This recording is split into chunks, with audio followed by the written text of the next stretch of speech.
We're so obsessed with words now. It kind of shows how good we have. We've got to focus on words, you know? Like, in the 70s, it was all about actions. Like, if you want to show you're brave in the 70s, you had to jump over 12 buses on a motorcycle. Now I see a guy make an off-color joke at the office. I'm like, that guy's fucking fearless. Holy shit. Wow. As a New Yorker, I travel a lot more now. And, like, the more I travel, the more I'm starting to see New York a little differently. And I don't like it.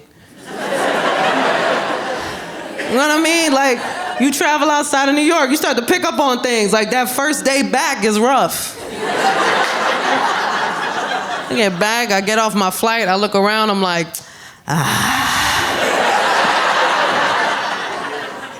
it is kind of nasty.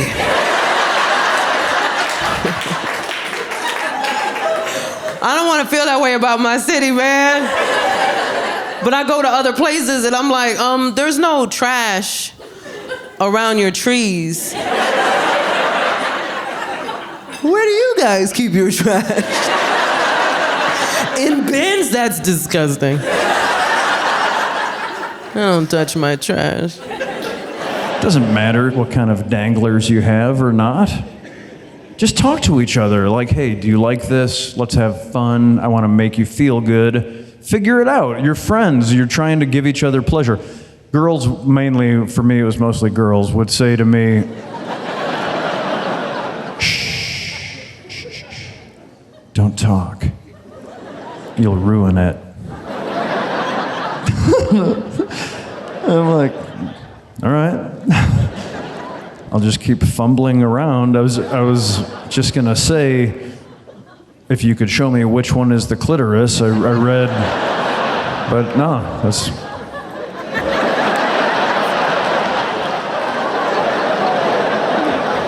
Yeah? You like that? I think I'm gonna get a cramp, but...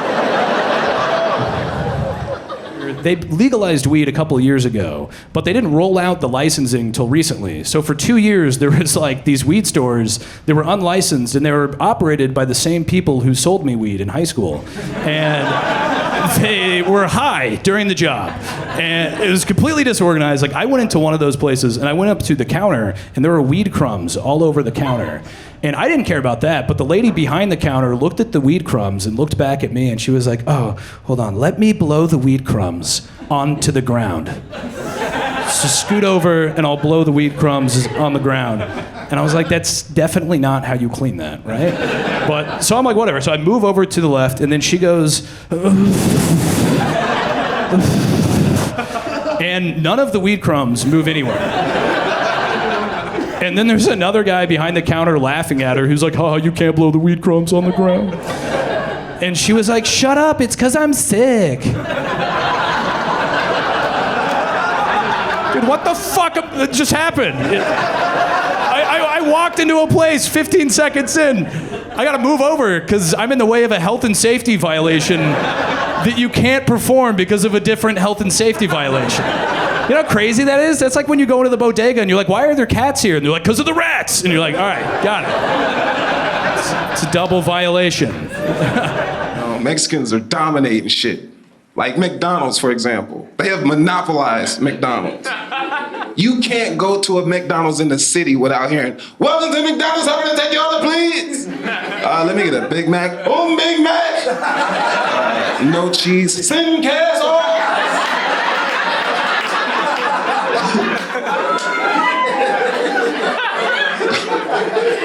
That's the best English you gonna get in there, dog. The cashier is the one who speaks the best English. Look, go to a McDonald's. The further into the restaurant you look, the less English they speak. You can't talk to the nigga on the fries. He's not even supposed to be in the country. Hey, do you guys think if I die in a freak accident that the media will have the nerve to call it that?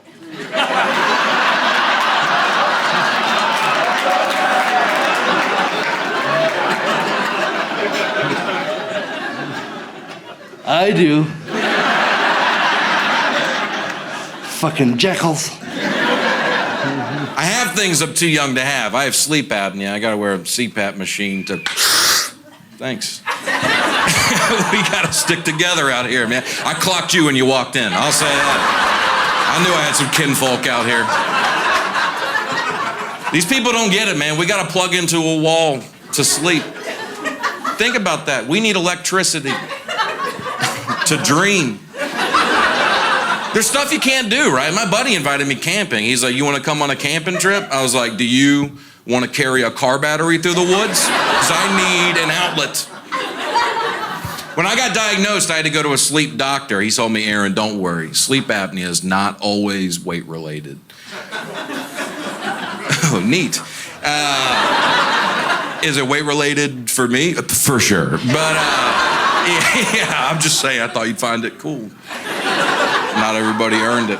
I'm not embarrassed. I don't care. I'm 32. I'm married. I'm not trying to impress y'all. I'm trying to breathe. I don't even know if it's my fault. They say head size is an indicator.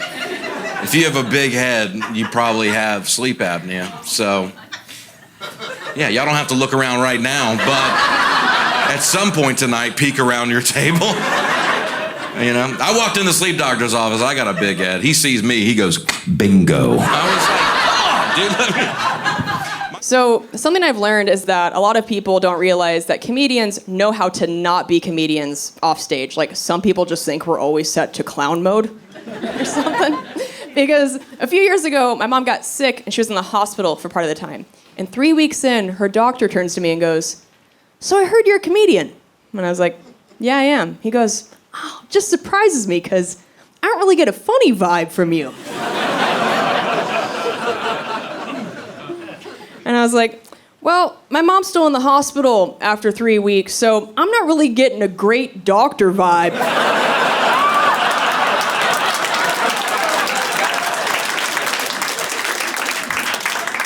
I can be petty off the clock too, bitch. I will do it for free. Also, what does a funny vibe look like to this guy? We're in a hospital. You think I'm gonna walk through the waiting room honking boobs like, hee hee hee hee hee hee hee? It's like, people are bleeding out. You gotta clock out sometimes. I had a beard for a while. Then I got a girlfriend who doesn't like beards, and she was really subtle about it. She'd say things like, oh, you have a beard, huh? Some of my friends like guys with beards. I was like, oh, that's weird. Some of my friends like when people say things directly.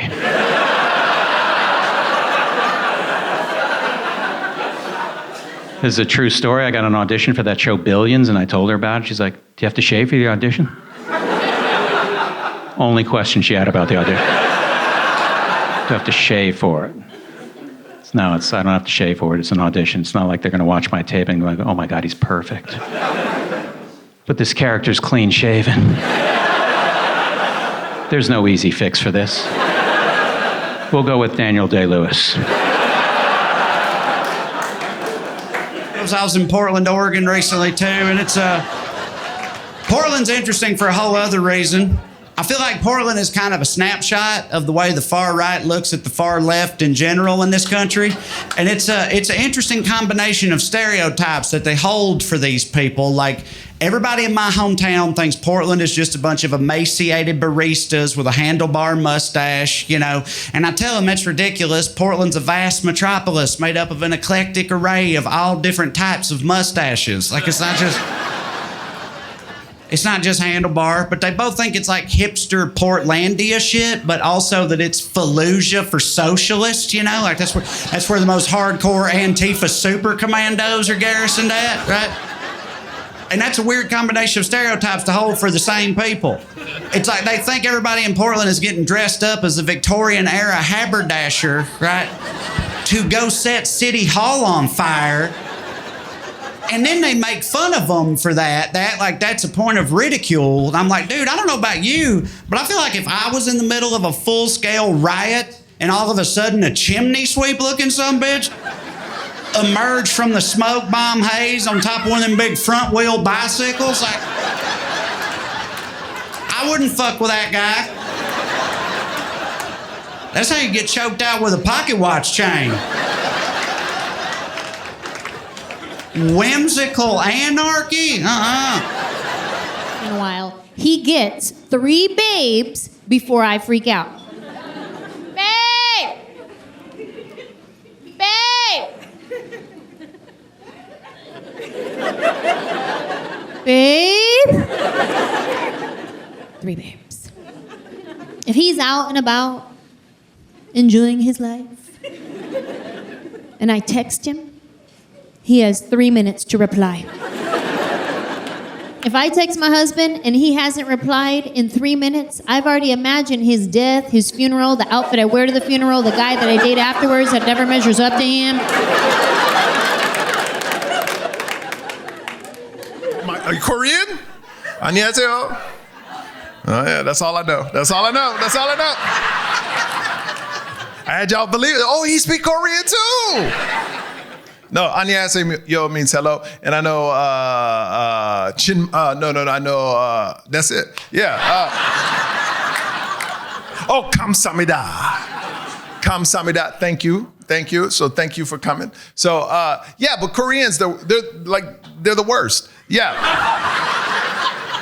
I can say this because my mom, like, they're very brutally honest. Like, sir, you Korean too? Oh, wait, you're Korean? Shut up.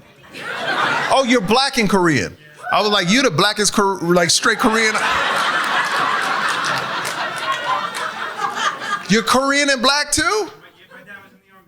Just like is my dad your dad?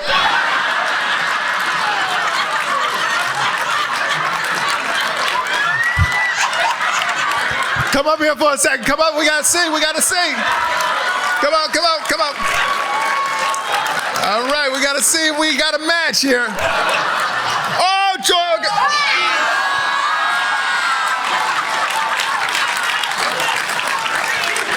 What's your name? Mark. All right, man. My dad was banging all them Koreans out there like, 감사합니다.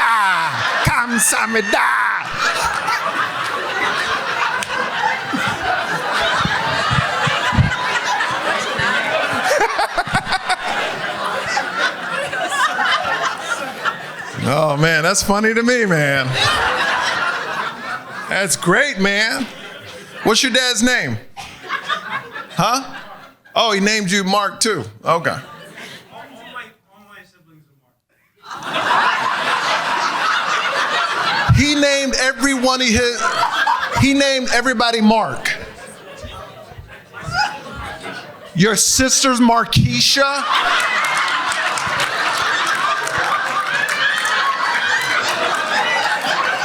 He must have a huge man or something.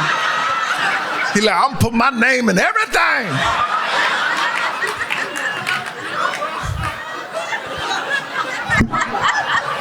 Everybody's Mark. So all your brothers are Mark, Markavius, Mark Anthony, Mark. You are Mark Anthony. Oh my gosh. Oh, his name is Mark Anthony. Holy cow. I forgot what I was talking about, man. I was about to go into a good joke, and he's like...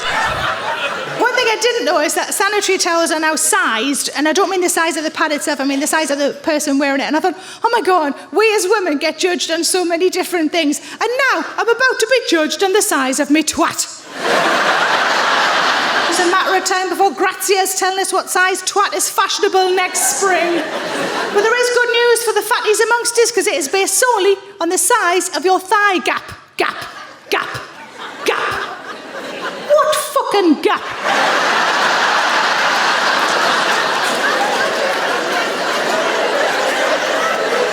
I've barely got a knee gap.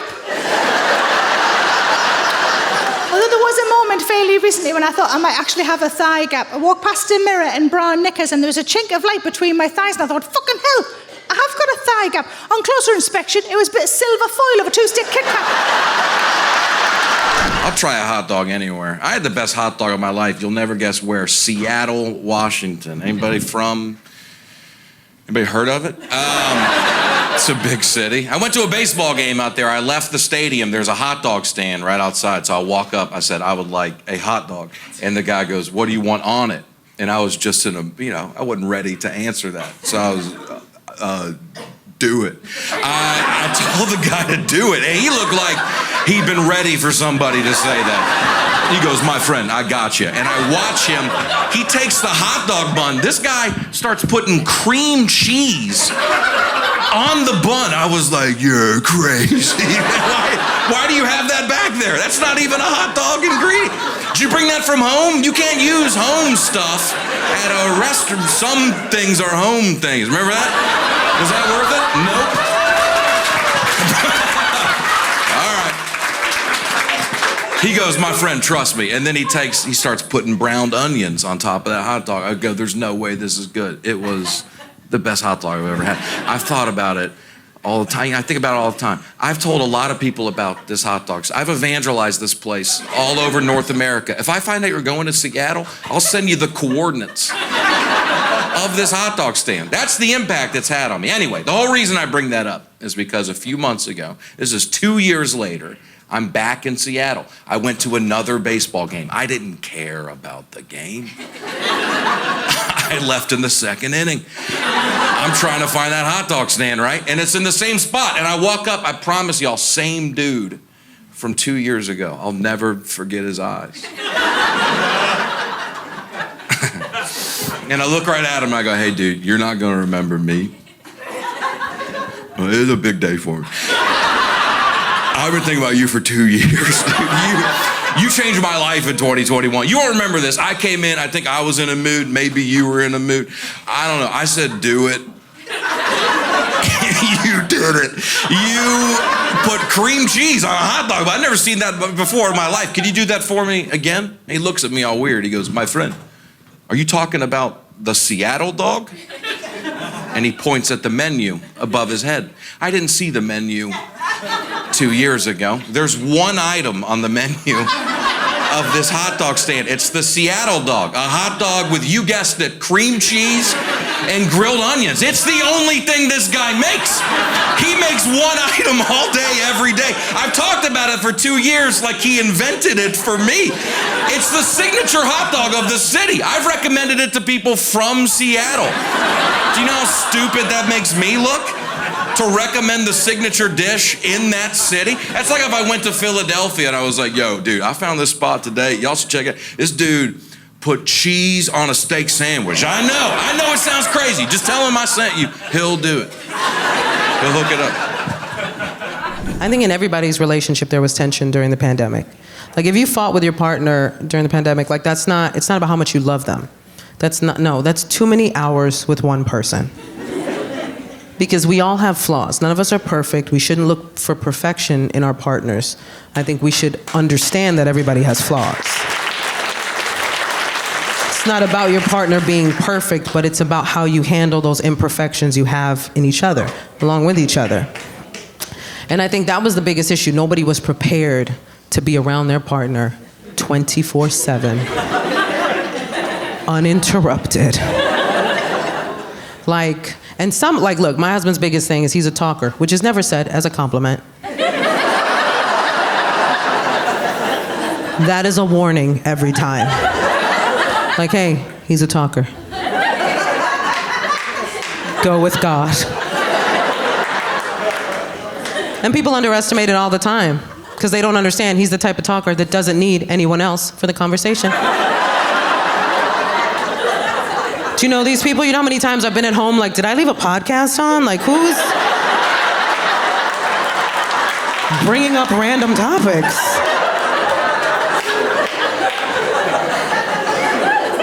And then during the pandemic, he started doing this new thing that he'd never done before, where he just announced things he was doing around the house. I'd be in the living room and I'd hear, babe, I made space for the ketchup in the refrigerator.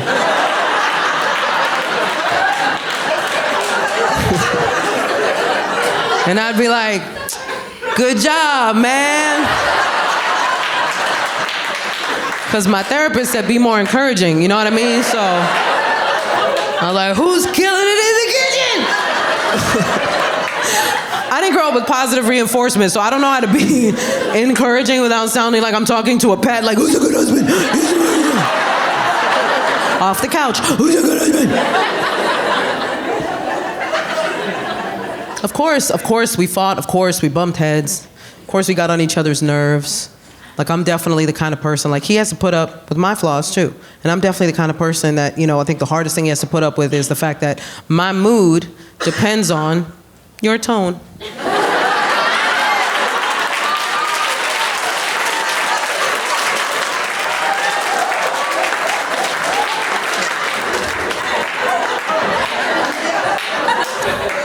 You don't have to tell me. I know it's toxic.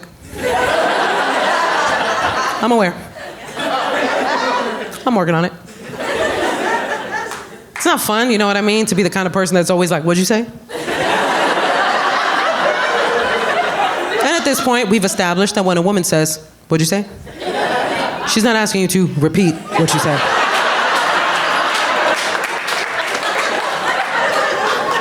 She is asking you to rethink what you said.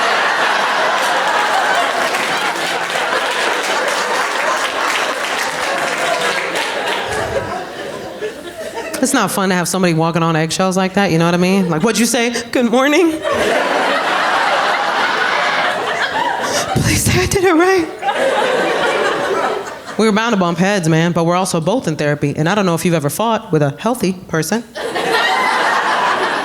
But it's annoying.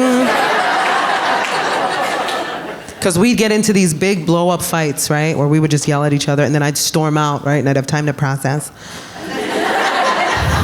And I'd come back in and I'd be like, ugh. I realize my reaction to the previous situation is based on trauma from a former relationship that I shouldn't bring into this current space. Don't get too excited, baby girl. And then my husband would come in and he'd be like, ugh. I want you to know that I hear you and I see you. I was like, I hate us. I don't want to be us, I want to jump us. I don't like us. I come from a family where you flip a table to make a point, you know what I'm saying? Like, this feels too healthy, you know what I'm saying? And I got a temper on me. I'm not proud of it, but it's something I know about myself. Right? Like, I got one of those tempers where I'll get real mad, real bad, real fast. Yeah. And then 5 seconds later, I'm like, we're cool. They'll be like, Gina, you burned down the house. Okay, but I'm a new woman now. Yes, I burned down the house, but I also called the fire department. And in therapy, they call that growth. So, how about you respect my journey?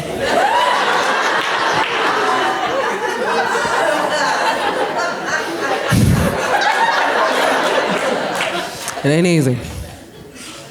I remember our biggest fight was also, coincidentally, our dumbest fight. Yeah. It was over socks.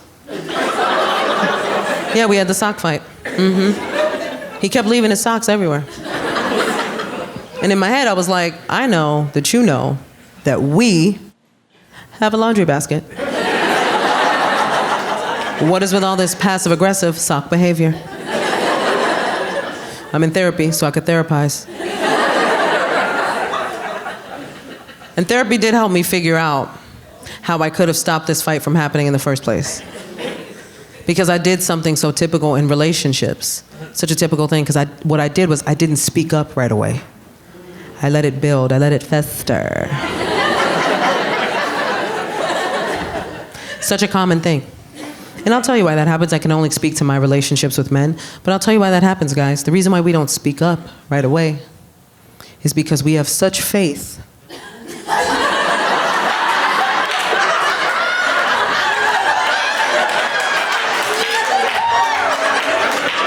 You already know. We have such faith in your ability to tell when we are upset. We truly believe you're going to get all of our little subtle hints. Because that's what we do. That's what we do. Every woman in here can tell you when her partner is upset. Every woman in here. We always know. We always know, man. I know. I can tell by the way he breathes. So we always think he's going to know. He's gonna know. Nope. Nope. And here's the thing. There's a reason why this happens. There's a reason why this happens, and it's not based on intelligence. It's about how we think and navigate through the world. The fact is, as a woman, I have to think 10 steps ahead for my own safety. I can't just walk out the door. I have to figure out, where am I going? What time is it? How am I getting back? Who am I going with? Is it even safe for me to go there in the first place? These are the things we have to think about when we're navigating the world. Men don't have to think that far ahead. You don't have to think in the future. You can think in the now. What's happening now? What's in front of me now? If at any point I'm mad at my husband, yeah. If at any point I am angry at my husband and I were to go into his brain, I feel like it would just be like, doo-doo-dee-dee-da-da, ba-da, ba-da, ba-da, ba-da, ba-da, ba-da, ba-da. This is a great day, man. Da-da, da-da, da-da. She looks weird. Da-da, ba-da, ba-da, ba-da. I wonder who made her mad, man. I wasn't even here. Yada, da-da, yada, da-da. No clue. He had no idea we were even in a fight. Have you ever had somebody sleep comfortably next to you? When you are fuming mad at them? Whew. That's a tough one. Because he was like,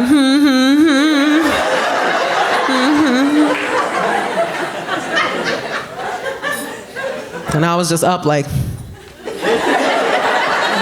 I've made you too comfortable. I let it fester, I let it build, and then one day I woke up and I was like, today's the day. You know when you feel the rage rising in your body before your feet touch the floor? I was like, somebody gonna get this rage. And I remember, I woke up, I was putting my son in his playpen. It was like 6 a.m. And I saw the Nike check from the corner of my eye. And if you've ever dealt with any kind of anger issues, then you know that at this point, I had to give myself a little pep talk. I was like, don't do nothing crazy. Don't do nothing crazy. I had to become my own therapist, man. I was like, come on, you're journaling.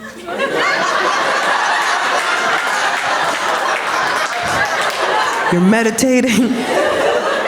You watch that one Brene Brown video.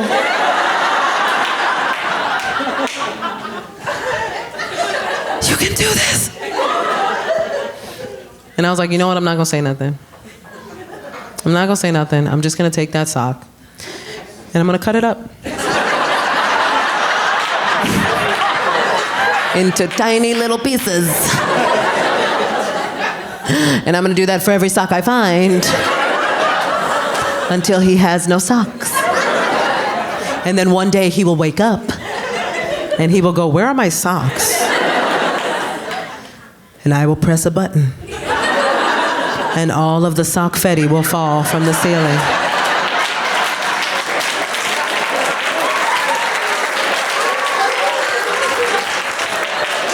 And I will go, ta-da!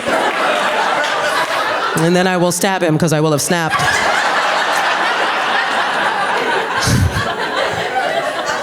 All you hear in the background is my son going, wipe your fingerprints off the knife, Mommy!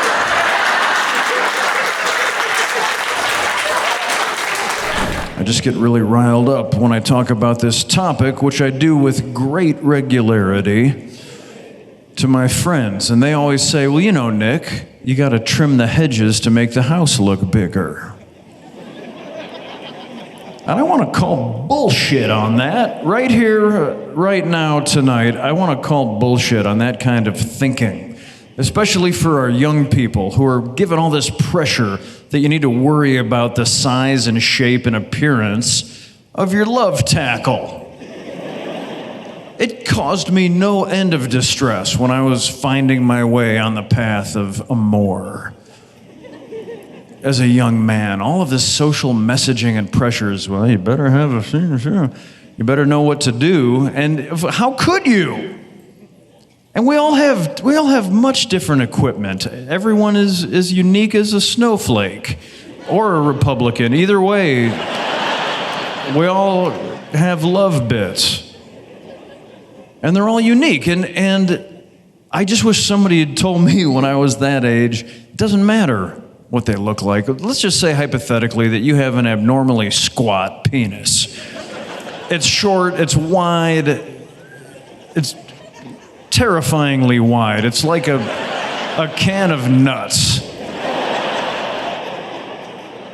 Hypothetically, you're going to take a lot of umbrage in the locker room. But if someone would just say, you know what, it doesn't matter. Talk to your partner. You both have human bodies. There are a lot of ways to make each other squirt. We still probably haven't figured out all the ways. Find a key corner of your coffee can and work on some rubbing and some gyrating techniques. One of those. Doesn't matter what kind of danglers you have or not. Just talk to each other like, hey, do you like this? Let's have fun. I want to make you feel good. Figure it out. You're friends. You're trying to give each other pleasure. Girls, mainly, for me, it was mostly girls, would say to me, shh, don't talk. You'll ruin it. I'm like, all right. I'll just keep fumbling around. I was just gonna say, if you could show me which one is the clitoris, I read, but no, that's.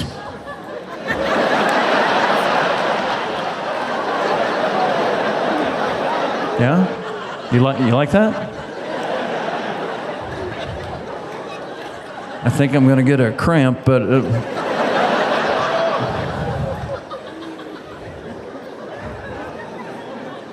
Help each other. Give guidance. Navigate. Sorry, that's a total digression. We were talking about the bush. We've come to this place where you all, I'm sure, have heard of people who trim this beautiful region into bullshit topiary shapes, bunnies and hearts and whatnot. That's just the tip of the iceberg. There are fools who actually, I'm told, shave this area of the body with a sharpened razor. What? Why would you do that? Honey, I purchased you a house. I've torn all the siding off. I hope you like it. Had some beautiful trees. I cut those down. It's just fucking dirt. Enjoy. But that's nothing. I'm sure you've heard of, or perhaps even indulged in, what is known as waxing. If you're not familiar, let me tell you what waxing entails. Waxing is when sick fucks pay torture experts exorbitant amounts of money to lay gauze on the Fertile Crescent, pour hot boiling wax onto the gauze so that when it cools, it grips the hairs on your tender baby-like pudenda and rips those hairs, follicle and all, from the softest niblets on your body. What the fuck have we become? And that's still not the end of it. I've heard of criminals who vandalize this region by shaving slogans across it. Make America great again. Fly that W. But the one that makes me so mad, the one that really fuels my ire, is the word heaven with an arrow pointing downward. Now, I don't know if you go to church or where you come down on all that kind of stuff, but I think that is really offensive to the genitalia. Let me back up, I'm sorry. Heaven, if you're not familiar, all right. A couple thousand years ago, this collection of stories came out.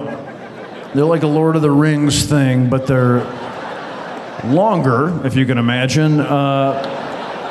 And they're totally good parts, but they're very long. It's like when you're reading the Silmarillion and you're like, man, this is not the fucking Hobbit anymore. Jesus, somebody kill a Balrog. But there are really cool parts. There's magic stuff. There's like supernatural, things happen, and there's like incantations, and you're supposed to read it all in a row and like follow the incantations. And if you do it right, ostensibly, in the context of the stories, you get to go to this location called heaven. And it's supernatural. It's somewhere up from here. So you can't get there like with a ladder or by jumping. You have to say the words in the book. And so if you do that and you get there, the thing about heaven is it's super fucking chill. White and clean and sanitary, but beautiful. Some interpretations have everything being made of clouds, which again, like if a couch is made of clouds, that's what, fog? And so how do you sit on fog? The reviews are mixed on these stories. Also, your dead relatives are there, we're told.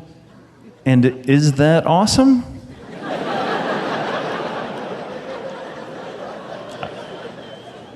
I can think of one, but like... Anyway, what I'm driving toward is none of these are characteristics that I want in any way associated with my balls. The region of the body housing the beef pistol and Venus's honeypot, the three amigos, and the meat clutch. You have your choice of Mjolnir or Glamdring, and the giggle tube. That region does not want to be nice. On the contrary, it wants to be fucking nasty. When you drop trow in front of your prospective lover, they want to encounter a musk so substantial that they can see tendrils of scent snaking across the room towards them. They want to comprehend a stank so funky that they can taste it as they stagger to a seated position, stricken with desire. That's what this is for.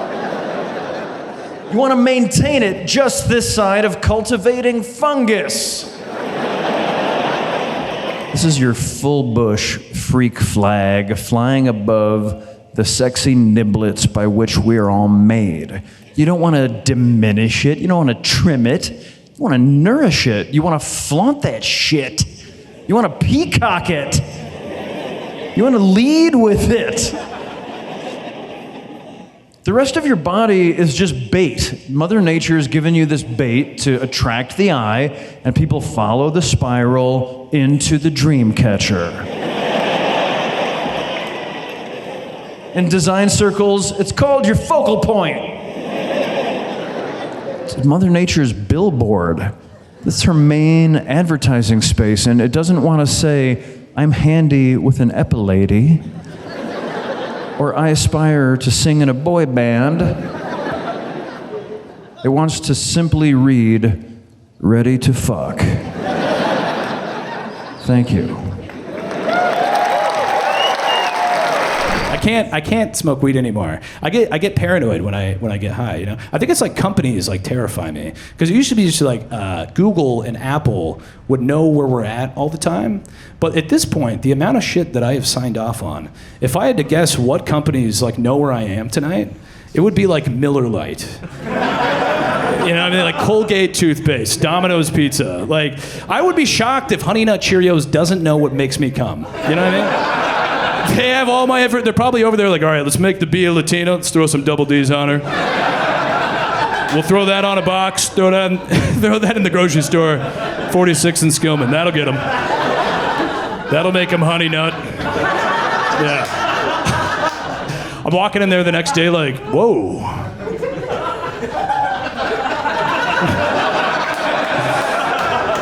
Come to think of it, my cholesterol has been a little high lately. Grab that, dude. Stupid, man.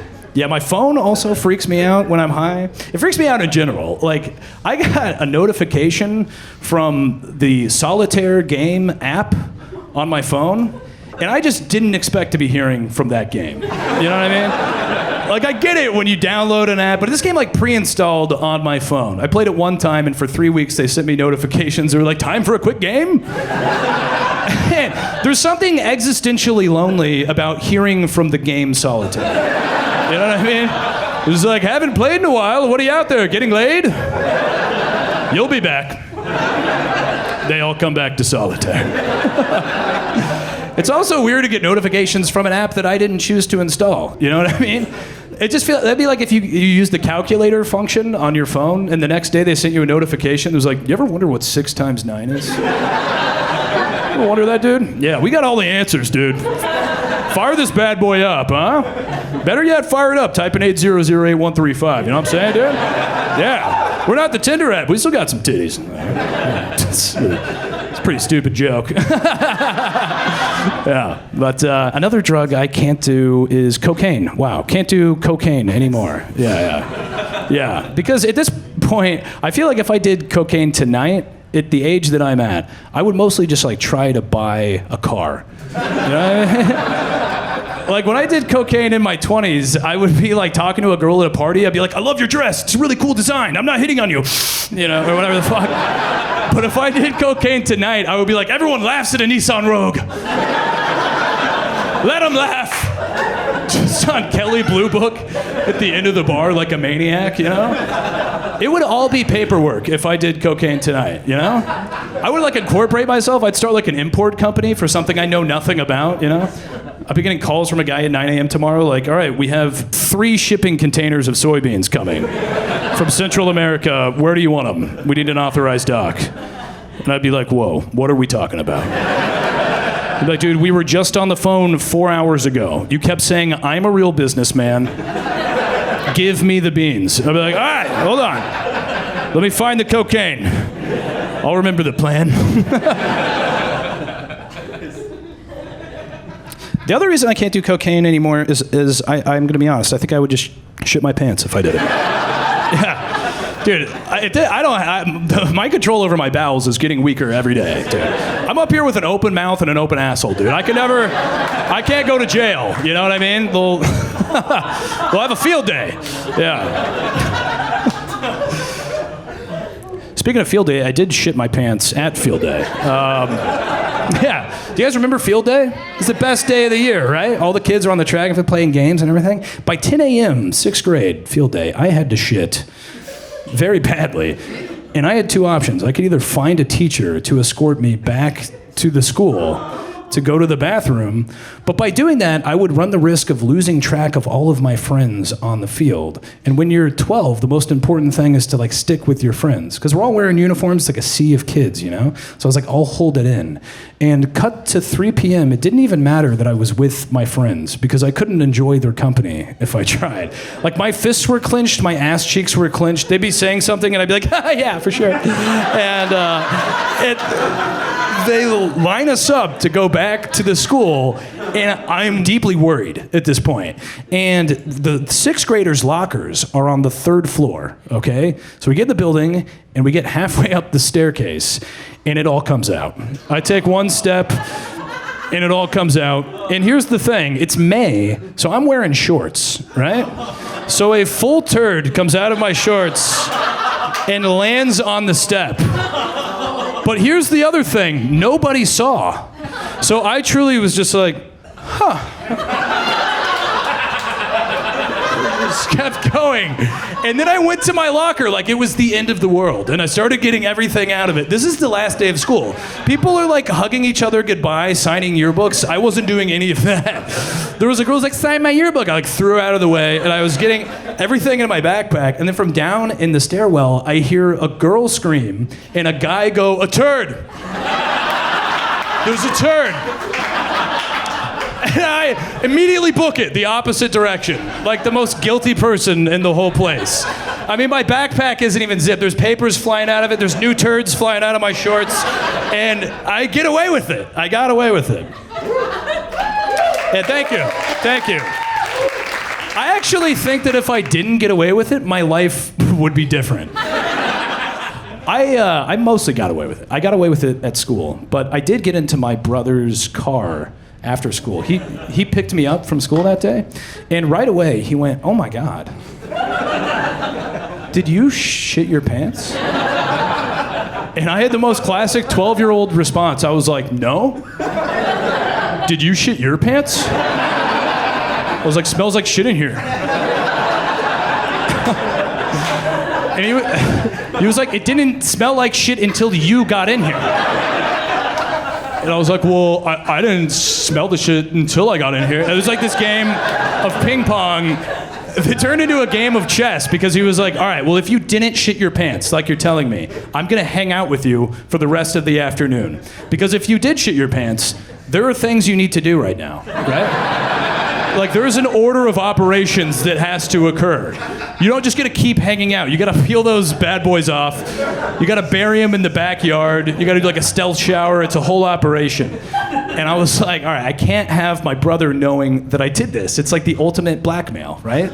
I'll be his personal slave for the rest of my life. So I just white-knuckled it, and I played GameCube for 1 hour with a little bit of shit in my pants. To the point that my brother was just pacing around. He was like, dude, just change your pants. He was like, I don't even care anymore. You're ruining the whole house. And I was like, you change your pants. Because you shit your pants. And you're making me feel crazy.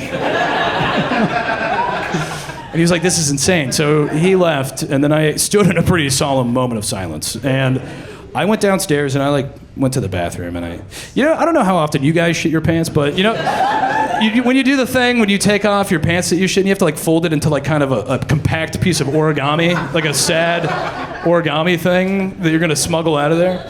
So I was doing that, and then I hear somebody banging on the door, and I was like, oh great, it's my brother, right? I'm gonna get busted. And is banging on the door. I have no choice but to open the door. I open the door, and it's my dad. And he's like, get out of the way, I shit my pants. So I was like, all right, cool. It runs in the family, you know? COVID, though, man. I've been a comedian for 20 years, doing 200 shows a year, and then the pandemic hit, and I became a homeschool teacher. I was very ill prepared for that. You see, folks, I'm a comic for a reason. Sorry, guys, Daddy can't help you with your math homework, but if you need a good dick joke, I got you.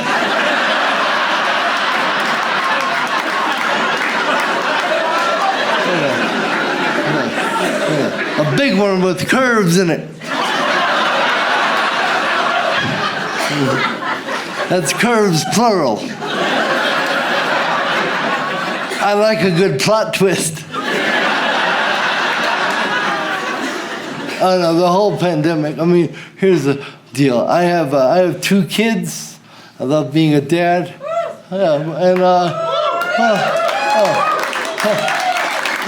thanks. I'll be sure and tell him you did that. Hey guys, at my special, the 7 people clap for you.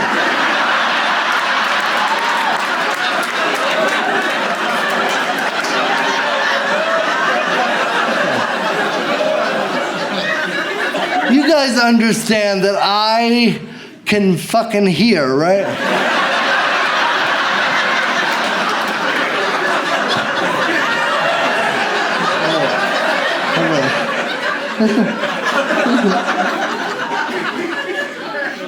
I have 2 kids, and I also have 50% custody of the kids. And, well, if you know anything about that, you know that's a lot of custody.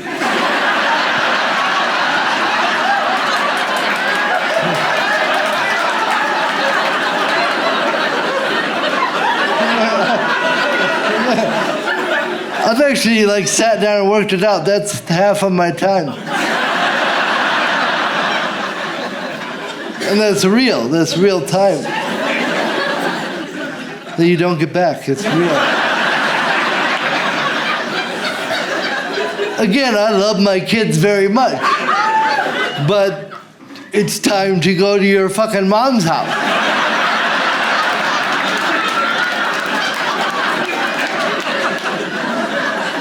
I have a 12-year-old daughter, and she will not shut the fuck up, man. Oh my God. Again, I like her a lot. She's probably in my top 5.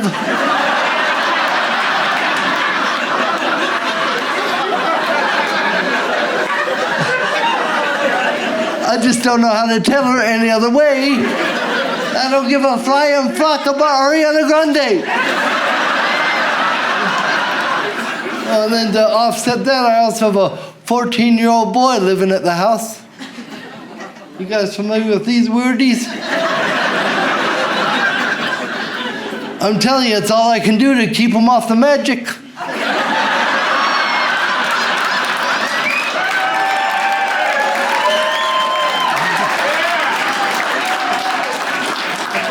I'm like, nah, bro.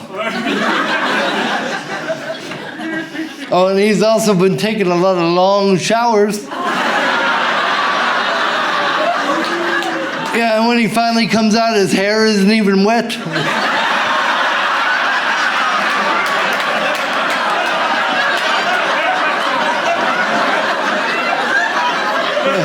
Like, come on, man. You can lie better to me. The other day, I stopped him in the hallway after a particularly long shower. I caught him. I was like, hey, man, listen. I don't give a shit what you're doing in there. Just turn off the fucking water.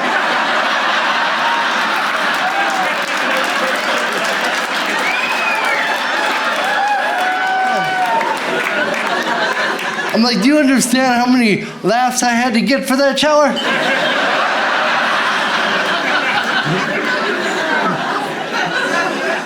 That wasn't enough, guys. Yeah, my boy's ankles are still dry.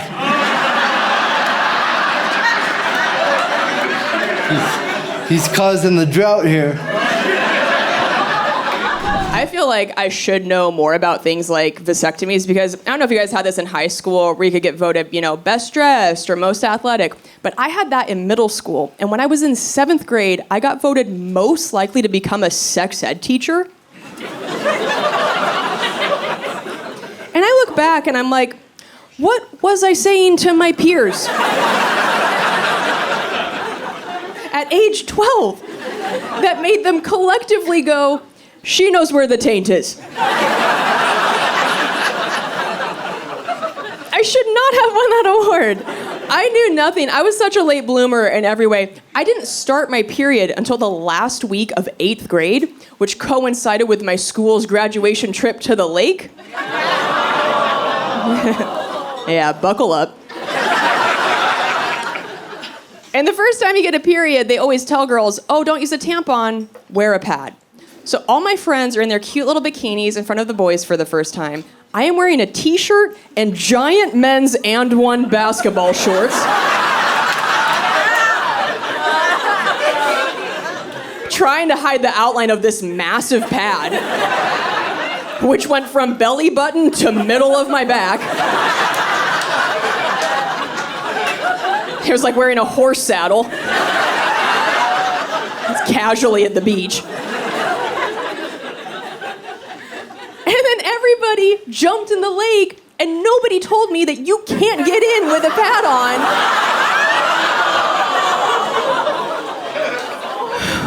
So I jumped in too, and that thing started dragging me to the bottom of the lake. I was like,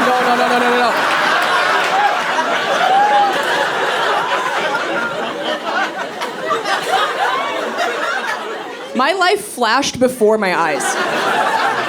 This thing got so heavy so fast, you could see the water level of the lake just slowly going lower and lower and lower.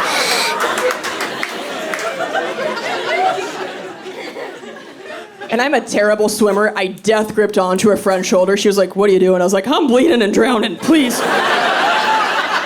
Help." So people flopped me up onto the dock, and I stood up, and in front of every boy in my grade, 20 gallons of water dumped out of my shorts for 40 straight seconds. Like the world's grossest magician. Oh, it's still going. Okay. Well. And that is how you don't get fingered until your senior year.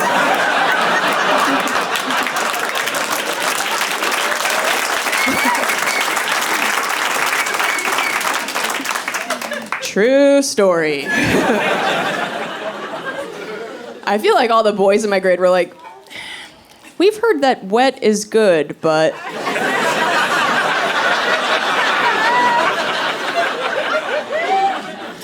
That seems too wet. I don't think there's supposed to be fish coming out of there.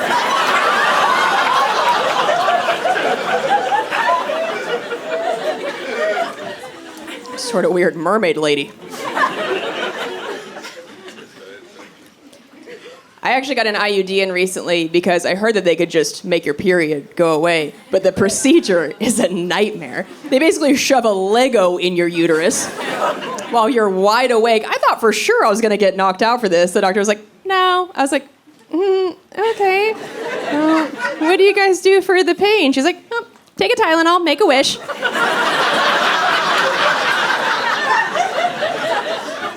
I'm like, "Oh, I wish you'd go fuck yourself." If you're comfortable sharing, make some noise if you have an IUD. Oh my God. Give these women a key to the city. All right? There are Avengers sitting amongst you tonight. It is insane. But I think the thing that's maybe more traumatizing than that procedure is that when you get there, they ask you to give a urine sample. And women dread giving urine samples. For dudes, you guys just whip your dong out. You aim and fire. You could probably do it blindfolded. Women giving a urine sample is like trying to get the leash out from under the dog's leg on a walk.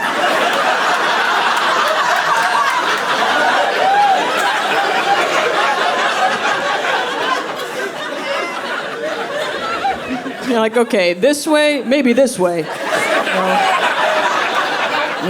Well, am I going or are you going? Well, goddammit. So many legs.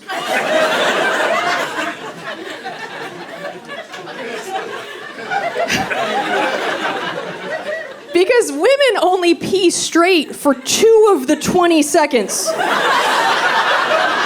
we pee. The rest of the time, it looks like somebody just poked a hole in a Capri Sun and then started stepping on it. You're like, no,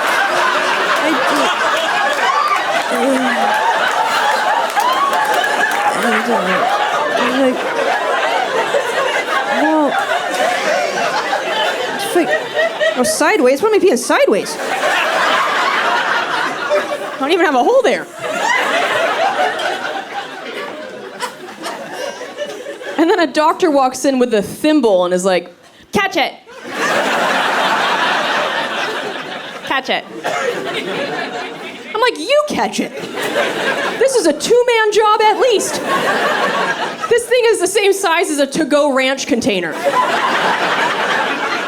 I can't possibly catch it in this. Do you have a crock pot back there? Something with handles, a wide berth I can work with, perhaps? And a lot of the time, you don't know you're gonna have to give a urine sample, so you peed right before you left the house, and then you're in there trying to squeegee out 5 drops, but you don't have enough pressure in your stream for it to go out, so you just get a babbling brook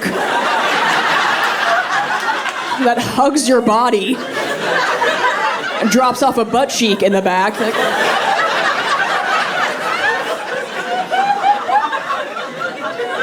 Have to drop a pin on GPS to know where that fucker went. I have no idea. I can't see back there. Can't catch that.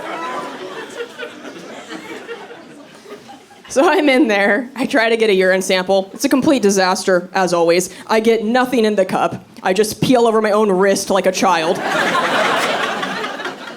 The whole thing stressed me out so much I had explosive diarrhea. I walked out of there up to the nurse. I was like, well, didn't get a urine sample, but the cup is full.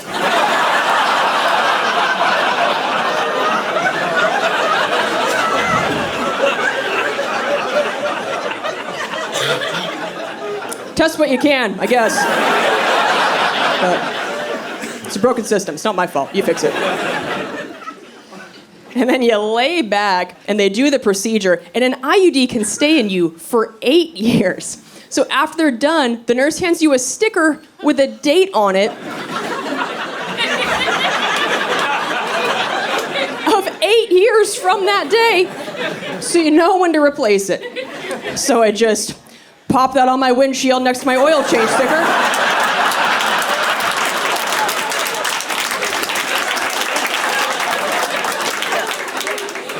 Where else am I gonna put that thing? I got one that says Valvoline, one that says Volvoline. I just look just keep an eye. I told my dad about the sticker thing, and he goes, well, that's interesting. I wonder if it works the same way as a car, where it goes by either the date or the mileage.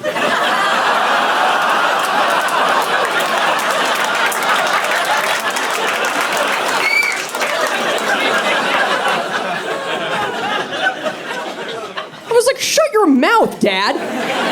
I mean, I'm definitely gonna use it on stage, but shut your mouth. Sicko. We're not friends. I don't want to joke with you like that. You're gonna make me start an OnlyFans to keep that shit up. Shut up.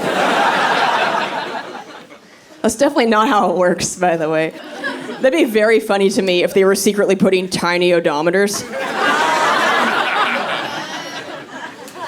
You go in for a checkup, the doctor's like, oh, somebody had a busy April. Jesus Christ. Well, no way this thing's lasting 8 years. You're burning the tires clean off this thing. Slow down. So Chicago, that's a pretty cool city, huh?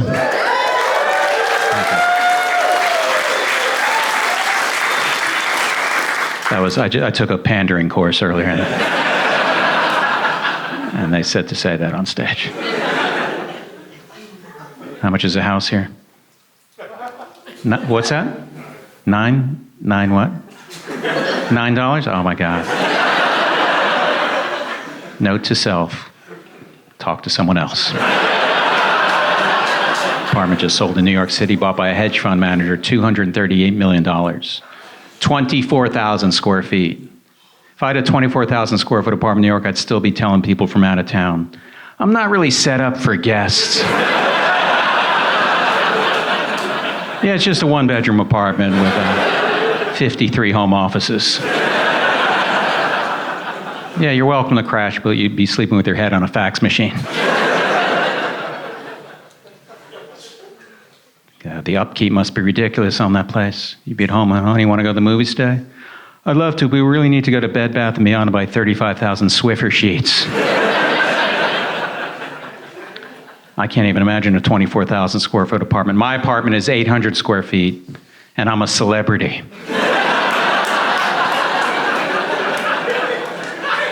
Do I have to become a hedge fund manager to get a bigger place? Or worse than that, find out what a hedge fund manager is? Again? Tried like 500 times. People start explaining to me, it's not going to happen.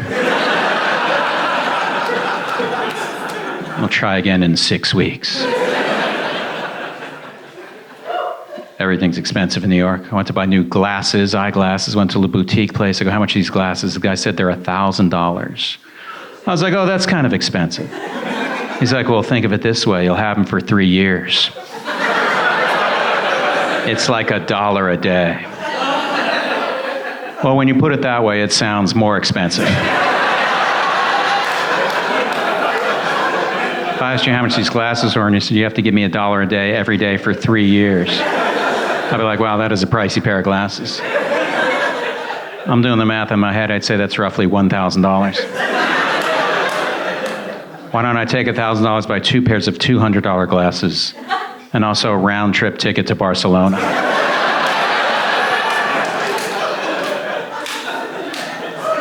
No, I'm glad we're traveling again. A few years ago, I went to Bangkok. Almost didn't go. Saw a video on YouTube called The Scams of Bangkok. This dude was a little paranoid. He's like, if you go to a museum and you see someone smiling, total scam.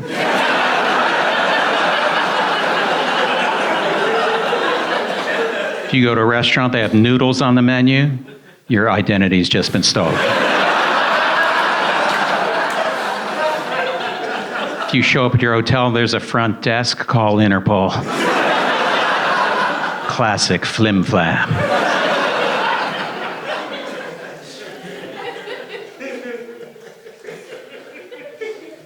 Can't believe I've barely done any crowd work. What do you think?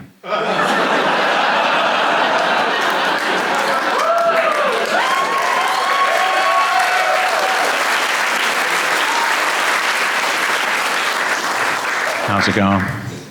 What's your name? What do you do, Chris? Design engineer. Holy shit. I don't think I want to do crowd work tonight.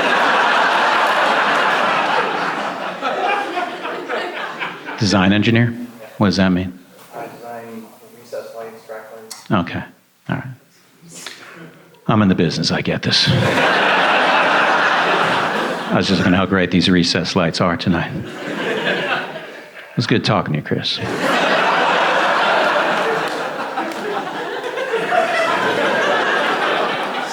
We just took a recess from being funny for a while.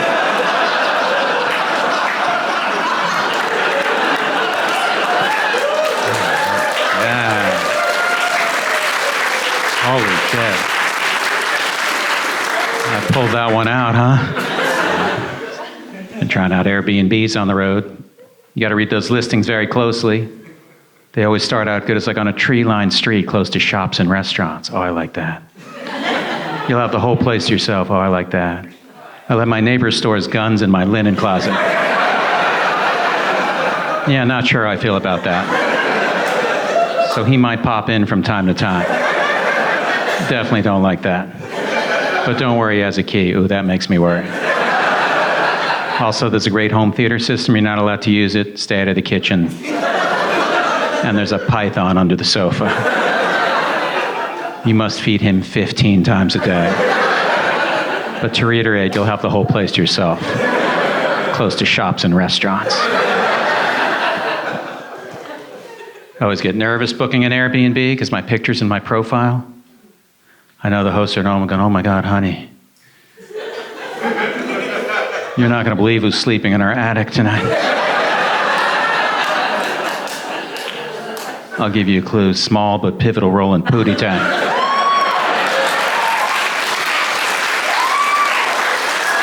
Todd Barry sleeping in our attic? Yeah, he can't afford a hotel, I guess not. Let's get the good pillows out for him.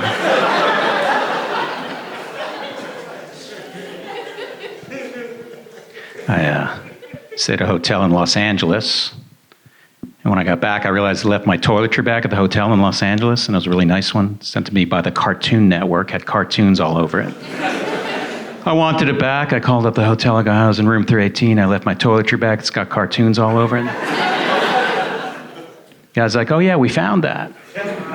I was like, great, can I get it back? He's like, can you describe the cartoons?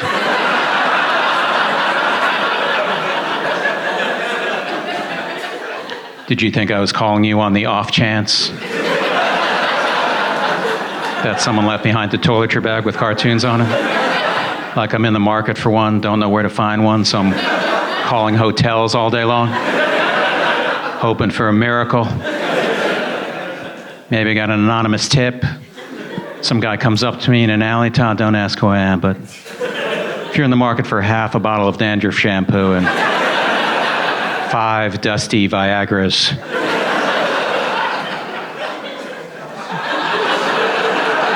call this hotel, tell me room 318. You left your toiletry bag, it's got cartoons all over it. What kind of cartoons? They'll never ask you that.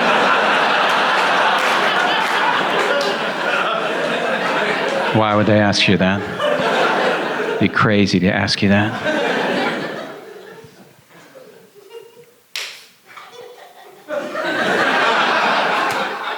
Stray clap there. Took an Uber in the Midwest, and at the end of the ride, the driver said, "Sir, I owe you an apology." I was like, "For what?" He goes, "I'm sorry I didn't talk during the trip. I really like to focus on my driving." It's like, wow, there are apologies I've been waiting 35 years for. This guy hits me with the most unnecessary apology ever. It's like, sir, if you're apologizing for not making me talk to a stranger for an hour and a half, guess what? All's forgiven.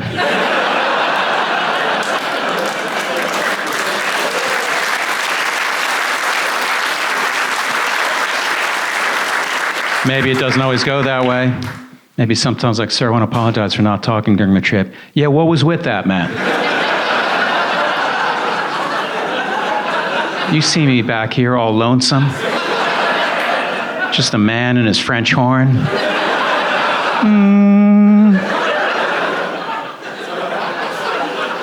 I played the French horn in middle school, so I was able to nail that tone.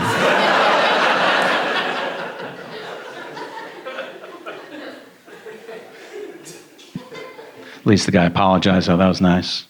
I like apologies. I even like shitty apologies. My favorite shitty apology is the convenient apology, where someone only apologizes because they ran into you. It's always something that happened a long time ago. It's like, hey, Todd, I'm glad I ran into you, man. I remember we were at that party recently. That was 1991. I got a little drunk. You got really drunk. I said a few things I shouldn't have said. You said a lot of things you shouldn't have said. I think I beat the shit out of you. You did beat the shit out of me. Anyway, I just want to say I'm sorry. Well, I appreciate that, Scott, and to think this wouldn't have happened if I went to my usual frozen yogurt shop.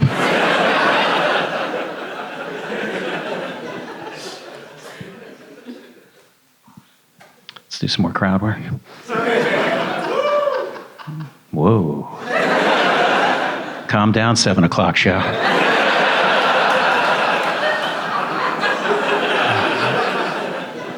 What's your name? Brenna. B-R-E-N-N-A? What do you do, Brenna? I'm an interior designer. Holy shit. You got any stories? One time I was installing a house and there was a bear in the car. Really? In the car? The car you were driving in? I looked outside and there was a bear in there. In the car. You looked outside and there was a bear in the car.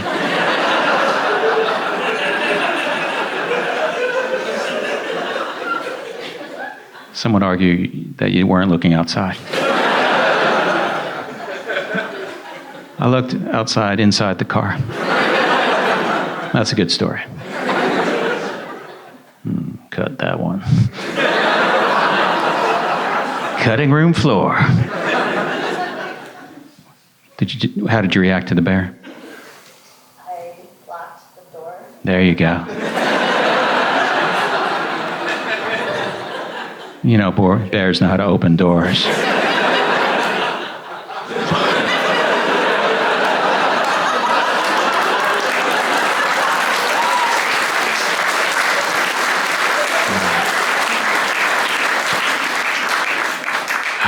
save that one also. I was talking to a guy in the audience, asked him what he did for a living. He goes, I'm a cabinet salesman. I was like, do you like it? He's like, love it.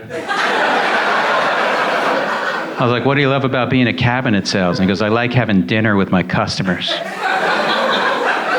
Oh, I didn't know that was a wine and dine situation. Well, Todd, your cabinets are all installed. What do you think? I love them. I'll put my Cocoa Puffs in there really soon. Well, Todd, now that they're all installed, I guess it's bistro time, right? Time for the traditional post-cabinet installation celebratory dinner. What are you hankering for? I'm sorry, I'm having dinner with the guys who steam clean my drapes. It's been quite a day. Breakfast with my exterminator. Happy hour drinks with my plumber. You know, maybe I can have lunch tomorrow. You know what? I'm going to apple picking with the guys who regrouted my bathroom tile.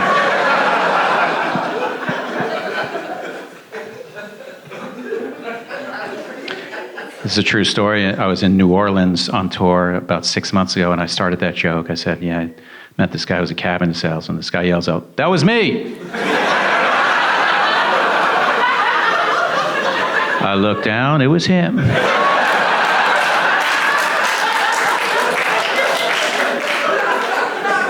I'm like, what a thrill for that dude, man.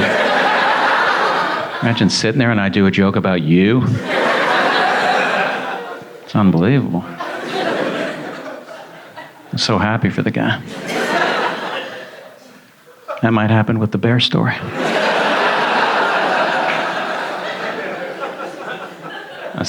I didn't follow that story. Still don't know where the bear was.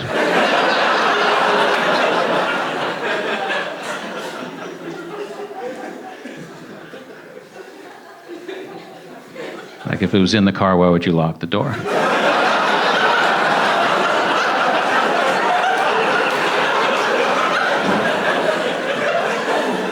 I'm gonna be up all night with this one. And we like calling people. Yeah, I don't know if it's inside or outside there. Yeah, she locked the door. Yeah, locked it from the outside, I think. But the bear's inside. I don't know. I guess we'll never know.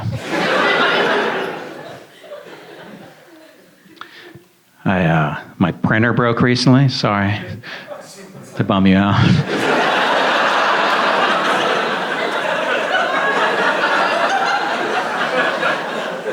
The light flashed, it said paper jam. So I called up printer tech support. I go, I have a paper jam. The guy's like, paper jam, huh? Let me go do a little research on paper jams. Did I lay a new term on you? Isn't that the problem you make fun of at the call center? Like the phone rings like, oh, I wonder if this is going to be a paper jam. Oh, shit, it is. It's like calling up a steakhouse and asking if they know about baked potatoes. It's like calling me up and asking me if I know about standing ovations.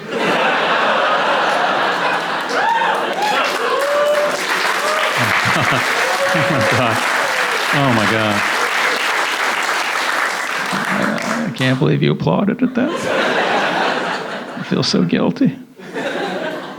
No, I was being a dick. I can be a dick sometimes. I really like feeling intellectually superior. I was at a bar in Austin, Texas, and the guy next to me was talking to the bartender, and he goes, I like the last drink you made me more better than this one. I was like, ooh.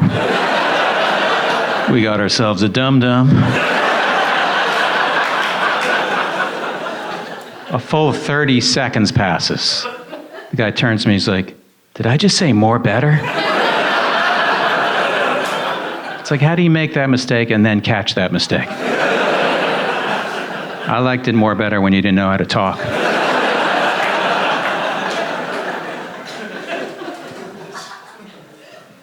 Got that more better joke working. A month ago, that was dead in the water. Then it come here and it's such a successful moment in the show. Wow. That was my bear story.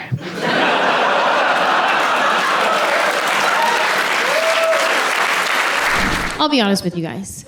When I lay my head down at night, my dream is not to be a mom. My dream is to play a rape victim on Law & Order SVU. Dun dun dun dun dun. Dun dun dun dun dun dun. Beep boop beep doo boo. That's the dream. That's my dream. I remember when I came close to the dream, and I booked my first speaking role on a TV show called The Shield. Do you guys remember that show? It was like a gritty crime drama, and I was playing a homeless teenager trying to bum a cigarette off a detective. They had me in like a dirty hoodie with a blanket, leaned up against the wall. I was like, ooh, I'm about to win an Oscar for this. I did. I called my friends. I was like, hey, how many lines do I have to say on TV to win an Oscar? And they're like, oh, Oscars are for movies. Oh, we'll see about that.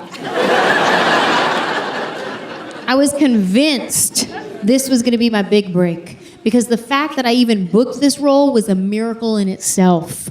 This is how it works. If you want to be on TV, this is how you got to do it. You got to get an audition.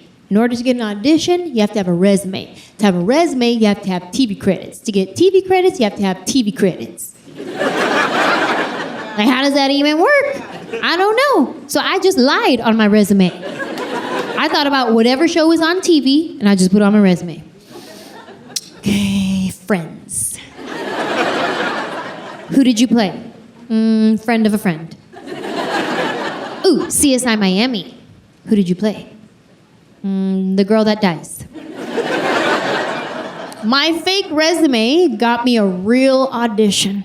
I couldn't believe it. I finally had an opportunity to prove myself, to show that I'm a good actor, that I have what it takes. And I remember showing up at that audition, and I'm standing there in front of the casting director, and she's looking at my resume, and she's like, wow, you were on CSI Miami? Mm-hmm. Because it's not a lie if you keep your mouth closed. Mm-hmm.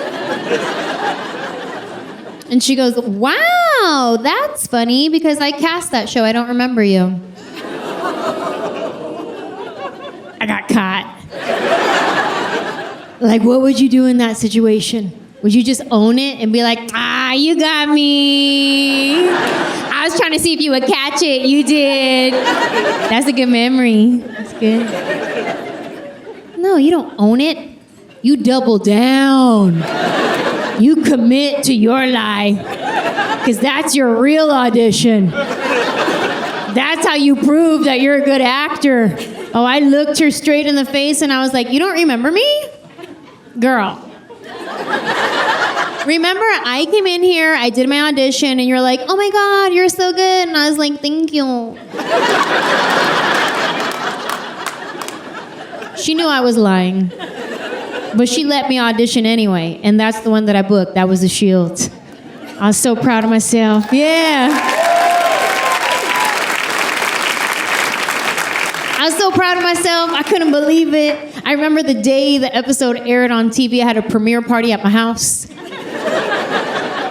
I did. Everybody came to this party. Like, nobody from the show came, but like the who's who of my apartment complex was at this party. It was lit. We had pizza, soda, napkins. We're all sitting there watching my episode. And I know that my scene is the very last scene of the episode because, like, save the best for last. I think that's how it works. So we're all sitting on the couch. We're all watching my episode. And I'm like, okay, here comes the detective. He's about to ask me my question. And then the credits start rolling. They cut my part. My big break. It broke.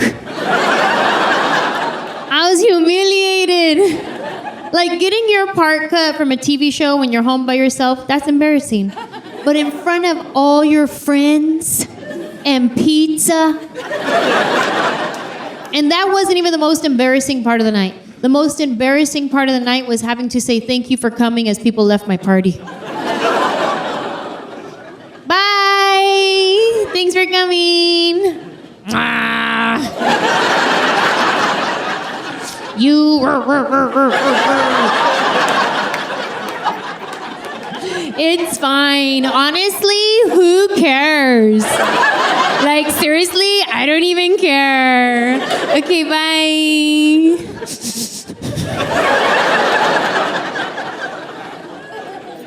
I'm still dreaming, though.